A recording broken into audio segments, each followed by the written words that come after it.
Aujourd'hui, on va parler de N8N qui est un peu le couteau suisse de l'automatisation. C'est un outil incroyablement puissant, mais justement cette puissance peut parfois faire peur au début.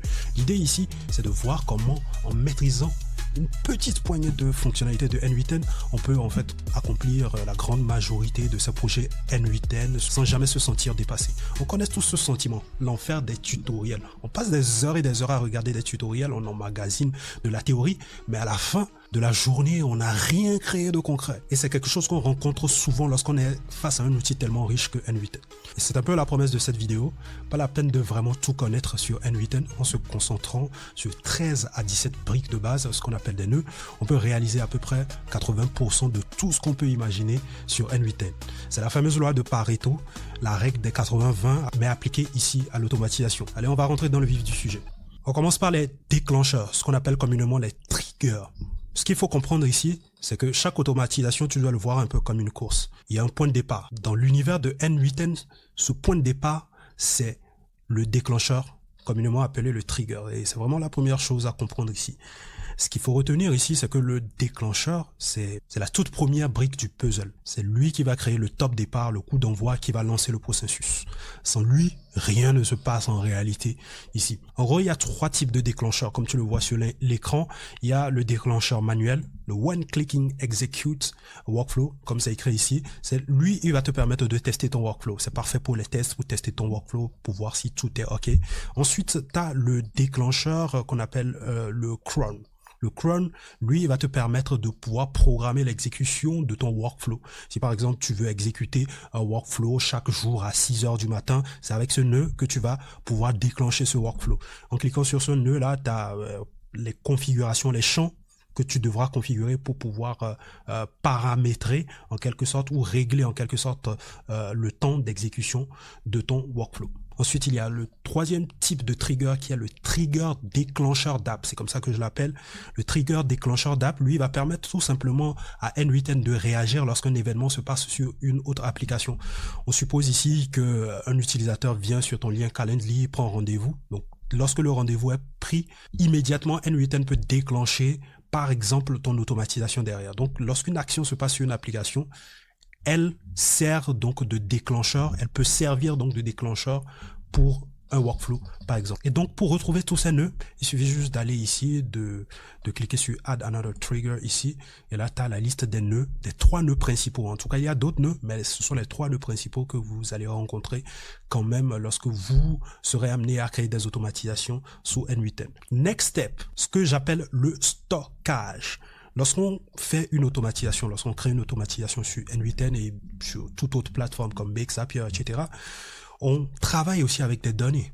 On travaille avec des données. Généralement, on va récupérer la donnée d'une source et on va potentiellement l'enregistrer ou la stocker dans une source. Donc, va venir l'étape du stockage. Donc, l'un des nœuds que vous allez très souvent utiliser, c'est le spreadsheet qui est lié au Google Sheet. Hein, c'est l'équivalent du Excel. C'est le Excel version Google en quelque sorte. Donc, vous allez très souvent utiliser ce nœud. Il y a des nœuds alternatives à ce nœud qui sont Airtable, Notion, Excel par exemple, que vous pouvez utiliser pour la partie stockage ici. Donc, il y a aussi ce nœud-là qui est alternatif aussi à ce nœud, le sheet ici, qui est le data table, qui est un nœud qui a été rajouté récemment sur N8N. C'est un nœud natif à N8N. Donc ce nœud, il fait exactement ce que peut faire un fichier Excel, sauf que les données sont stockées ici sur N8N. C'est ce qu'il faut retenir tout simplement. Donc ces types de nœuds sont des nœuds de stockage. Elles vont servir à récupérer l'information et à stocker aussi l'information. On va passer à la transformation des données. Donc, côté transformation des données, lorsque on commence par traiter les données sous N8N ou dans un workflow ou dans une automatisation, les données arrivent généralement de manière brute, un peu comme un bloc d'argile. Et donc, le but ici, ça sera donc de polir ce bloc d'argile pour avoir quelque chose de vraiment concret, quelque chose de poli. Et donc, pour faire cela, il y a plusieurs nœuds qui vont nous permettre de faire cela. On a dans un premier temps le nœud split out. Il va tout simplement nous permettre de dispatcher les informations afin de les traiter une par une. Je vous montre un exemple vite fait. Là, par exemple, au niveau de ce trigger, il y a des informations sur voilà, la compagnie, sur les employés de la compagnie Acme, par exemple. Ce sont des informations fictives, bien évidemment. Et donc, ces informations se trouvent dans un JSON ici. Donc, on a la compagnie, on a donc les employés avec leurs différentes informations. Supposons qu'on veut traiter les employés un par un. Donc, on va tout simplement ramener, donc lier donc le trigger ici au split out ici. Donc, une fois que le trigger est lié au split out ici, ce qu'on va faire, c'est tout simplement sélectionner, donc sélectionner le champ qu'on veut splitter. Donc ici, le champ qu'on veut splitter, c'est employees. Et donc là, on met employees. Ensuite, on exécute.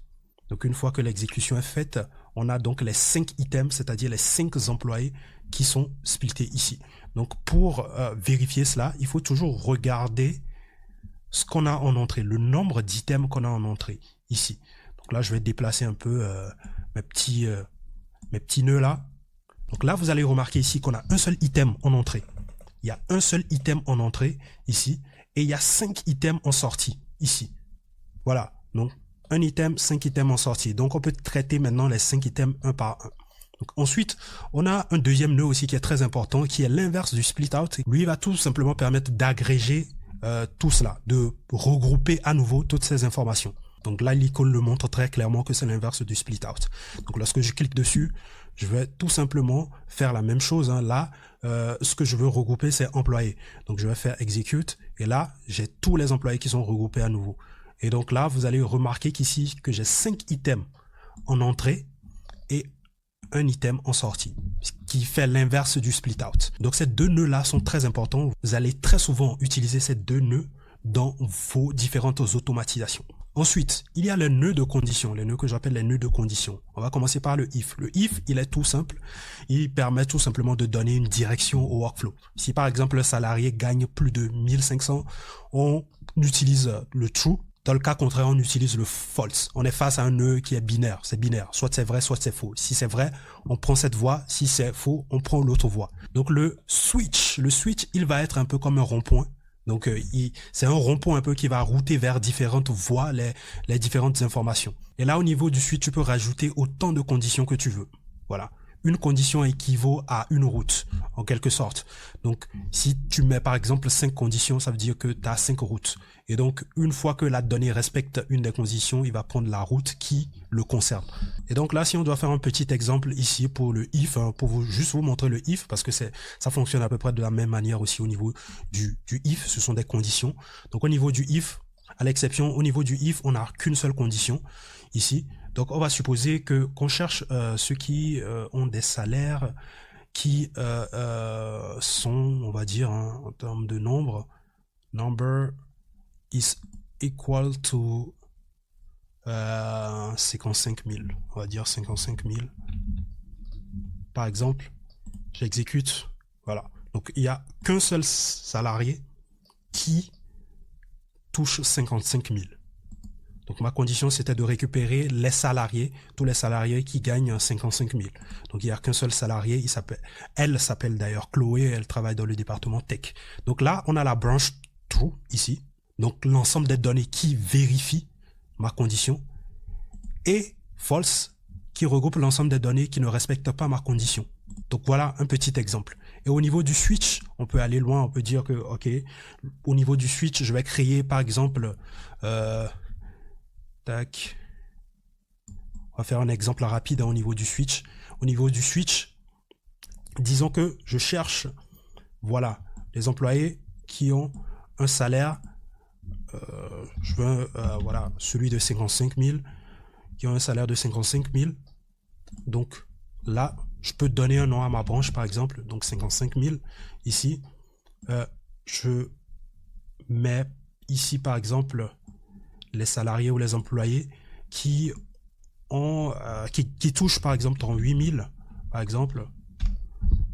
Donc là je fais 38 000, je nomme ma route 38 000 et je peux rajouter encore une autre condition ici. On va dire je cherche des salariés qui touchent et on va dire 60 000 ici. Ok, Donc, on va dire 60 000 ici. Donc, il y a de petites erreurs ici. Tant que c'est en rouge, ça veut dire qu'il y a une erreur, ça veut dire qu'il y a quelque chose qui cloche. Donc, tu dois toujours t'assurer qu'il n'y ait pas de rouge ici, lorsque tu débutes. Donc là, très concrètement, j'utilise une fonction qui est adaptée au string. Alors qu'ici, je suis face à un number ici. Le type de ma donnée que je veux traiter ici, c'est un number ici. Donc, je vais utiliser donc le equal to d'un number. Donc là, une fois que je modifie cela, c'est géré. Donc là, c'est bon. Je vais is equal to aussi ici. Is equal to. Ok, c'est bon. Donc voilà. Une fois que c'est fait, j'exécute à nouveau et voilà. Donc j'ai mes 3 branches, mes 3 sorties ici. Donc la dernière sortie, je ne l'ai pas nommée, c'est pour ça qu'il m'a mis output 2 ici. Mais je vais la nommer et la réexécuter derrière. Donc c'est ceux des 60 000, les employés qui touchent 60 000. Donc on va exécuter, hop là. Et donc là, on a un item ici sur la branche 50 000. Voilà, on a Chloé. Ici, on a Bob qui travaille dans le département Sales, qui touche 38 000.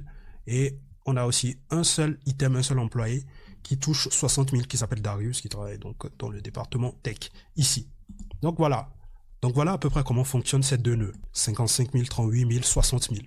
Ensuite, il y a un nœud très intéressant aussi que vous allez très souvent employer, utiliser. C'est le nœud edit field qui va vous permettre de créer, par exemple, des variables. À supposer que je veux créer une variable qui additionne dans ma sortie ici, l'ID et le salaire. Donc je veux à la fin l'ID et le salaire de la somme de l'ID et du salaire de chaque employé. On va supposer, hein, c'est un truc farfelu un peu comme ça que je dis comme ça. Donc là, je vais ramener l'ID ici. Ensuite, je vais ramener aussi le salary ici. Voilà. Voilà. Et là, je peux nommer ma variable en, je peux dire ID plus salary ici. Donc c'est parfait. Donc là, je sélectionne number. C'est un nombre à la fin et puis j'ai donc ces différentes variables ici. Donc ce qui est intéressant, c'est que je peux rajouter aussi les autres champs. Donc je fais include other input field ici et j'ai les autres champs qui s'ajoutent en plus de mon nouveau champ que j'ai créé ID plus salary ici. Donc voilà. Donc c'est très facile à prendre en main ce nœud comparativement aux autres nœuds. Hein. Tu crées voilà ta variable, tu lui attribues le type correspondant, le type qui match avec et le tour est joué. Si tu es familier avec les JSON, tu peux aller en version JSON et taper toi-même ce que tu veux. Voilà, comme champ, etc. Ici, tu as beaucoup plus de contrôle que de l'autre côté, au niveau du manual mapping. Donc voilà, tout pour le nœud edit field. Ensuite, il y a le merge. Le merge, lui, c'est un nœud qui va tout simplement te permettre d'associer les données qui proviennent de deux sources différentes. Si j'avais par exemple deux split out ici et que je voulais associer le contenu de ces deux split out, ils sont des contenus, on va dire, différents, j'utiliserai le merge pour pouvoir associer le contenu de ces deux split out là. Donc, il peut y avoir plusieurs sources. Hein. Si tu as jusqu'à 10 sources de données, tu peux merger ces 10 sources de données. Donc, ce que tu vas faire, c'est juste sélectionner le nombre d'inputs que tu veux. Donc, 2, 3, 4, 5, 6. Ici, on a 2 par défaut. Et ensuite, donc, appliquer le merge. Donc, voilà pour le merge. On va passer sur un nœud qui est très important, qui est le nœud HTTP request. Ok, ce nœud, c'est un nœud qui va, une fois que vous la maîtrisez, vous allez pouvoir connecter N8N à n'importe quelle application. Vous n'êtes pas sans savoir que N8N aujourd'hui, voilà, c'est un outil d'automatisation puissant qui est permet de connecter des milliers d'applications. D'ailleurs, lorsque tu vas, par exemple, ici dans la partie Action in App, par exemple, lorsque tu défiles, par exemple, tu as énormément d'applications, tu as pas mal d'applications, mais tu n'as pas toutes les applications du monde ici. Voilà, tu n'as pas toutes les applications du monde ici. Donc, qu'est-ce que tu fais lorsque l'application auquel tu veux te connecter ne se trouve pas dans la liste des applications nativement intégrées au sein de N8N? Qu'est-ce que tu fais dans ce cas? Déjà, step numéro 1, il faudra vérifier si l'application a une API. Si l'application a une API, alléluia, on est sauvé. On va pouvoir utiliser le nœud HTTP request qui va te permettre de te connecter à n'importe quelle API, Donc, quand l'application a une API, une documentation, un truc comme ça, tu peux te connecter à cette application via le HTTP request. C'est le passe-partout en gros ici.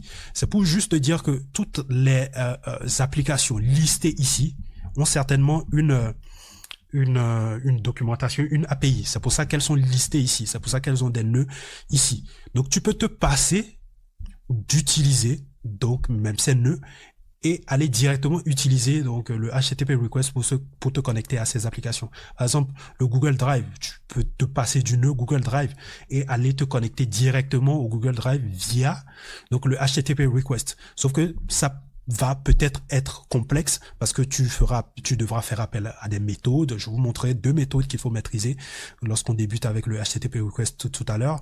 Donc, il va falloir commencer avec les méthodes. Il va falloir maîtriser le corps de la requête, du JSON, du XML, ce genre de choses.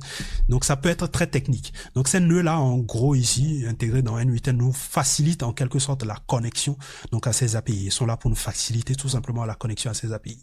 Mais en vrai, on peut s'en passer et utiliser le HTTP request. Mais pour ça, il faut quand même avoir une petite base technique. Donc, au niveau du HTTP request, généralement, vous allez travailler avec 2 types de méthodes ici. La méthode get, qui sera très souvent utilisée, et la méthode post, aussi que vous allez très souvent utiliser. Le get, généralement, il est utilisé pour pouvoir récupérer des informations de l'API. Exemple, je veux récupérer des données de la météo, par exemple. Donc, je vais utiliser un get et le lien vers l'URL vers l'API en question pour pouvoir récupérer ces données-là. Le post, il va permettre d'envoyer les données. Parce que si par exemple, je veux enregistrer des contacts dans une base de données, par exemple, Supabase, par exemple, je vais donc faire appel à un post, par exemple, pour intégrer ou envoyer des données vers l'application en question. Donc, voilà ces 2 éléments à maîtriser. Donc, un petit cheat code ici qui pourra te permettre d'avancer très rapidement, c'est lorsque tu vas dans une documentation API par exemple, une documentation. Lorsque tu cherches par exemple une documentation, tu vas dans la documentation de quelle documentation API OpenAI par exemple. Donc voilà, API reference ici. Donc là, tu as ce qu'on appelle des curls. Très souvent, tu vas rencontrer des curls ici. Et ça peut t'aider à implémenter très vite ton HTTP request. Tout simplement, ce que tu vas faire, c'est lire déjà en amont la documentation. Ensuite, tu copies tout simplement ton curl. Tu vas au niveau de import curl ici. Tu le colles là et tu importes. Maintenant, il faut remplacer donc ces variables là par donc les variables que tu as en ta possession dans ton paramétrage sur le paramétrage de ta plateforme OpenAI. Donc c'est un cheat code assez rapide qui te permettra de remplir très rapidement ton HTTP request. Tu cherches s'il y a un curl.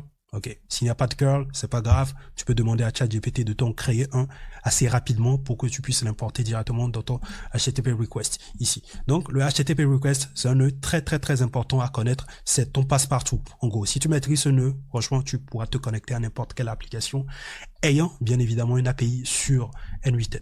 Maintenant, on va passer à l'intelligence artificielle. L'intelligence artificielle, c'est ce qui va te donner, une petite dose d'humanité, de réflexion humaine à ton automatisation. Avant, avec tous ces nœuds que je t'ai présentés, tu peux mettre en place une automatisation mécanique. Voilà, une automatisation, on va dire, déterministe en quelque sorte. C'est-à-dire, tu mets en place ton automatisation avec uniquement ces nœuds, tu exécutes cette automatisation 100 fois, dans 100% des cas, tu as le même résultat en sortie. Ici, on est face à des agents IA, des modèles IA, ici, qui ne vont pas forcément te donner les mêmes résultats lorsque tu vas exécuter, par exemple, 100 fois. Donc, le but de ces nœuds-là, c'est de donner, comme je le disais en amont, une certaine réflexion humaine dans ton automatisation qui est mécanique. La question qu'il faut se poser ici, c'est quand est-ce qu'il faut utiliser ces nœuds-là. On peut pas utiliser ces nœuds-là pour tout et n'importe quoi. Pour une simple opération de 1 plus 1, on fait appel à un nœud, un modèle IA pour pouvoir faire un 1 plus 1. Non. Le 1+1, tu peux déjà la faire avec ton edit field ici, voilà, avec les variables que tu vas créer ici. Très souvent, il faut te poser la question, ok, quelle réflexion humaine je peux intégrer dans mon automatisation? Ok. Donc, à tel moment, il faut une réflexion humaine, une approche humaine pour pouvoir valider telle ou telle data. Exemple, vérifier, par exemple, si un mail est un spam ou pas, par exemple. Ça relève d'un humain. Il va falloir lire le mail, voilà, comprendre la structure du mail, la structuration du mail, comment est-ce que le mail est structuré pour savoir si c'est un spam ou pas. Et donc ça, généralement, c'est un humain qui va le faire. Pour ne pas forcément avoir une intervention humaine à chaque fois, on va intégrer un modèle, tout simplement un LLM, qui va vérifier si le mail est un spam ou pas et traiter la donnée par la suite comme il faut.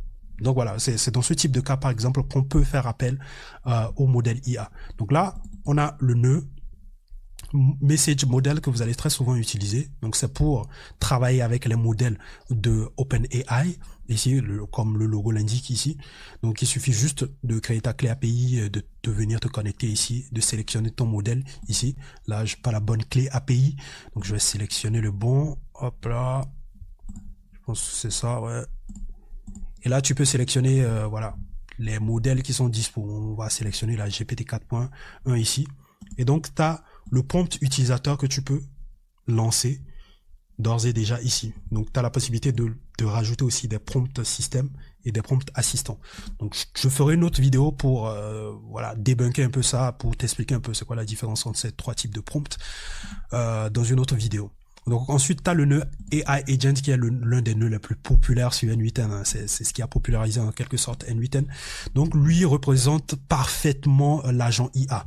Donc un agent IA a besoin d'un cerveau, ce que tu dois comprendre. Et le cerveau, c'est le modèle, le LLM ici. Donc ici, tu peux rajouter n'importe quel LLM. Ça peut être du Claude, ça peut être du OpenAI, tout ce qui est LLM qui existe, qui est open source ou fermé, tu peux rajouter cela. Ensuite, l'agent, il a besoin d'une mémoire. Ce type de nœud est très souvent utilisé lorsque vous voulez vous connecter à un chatbot par exemple. Et très souvent c'est associé au trigger chat message. Voilà, juste là. Voici le trigger on chat message. Très souvent ce nœud est associé à ce trigger là.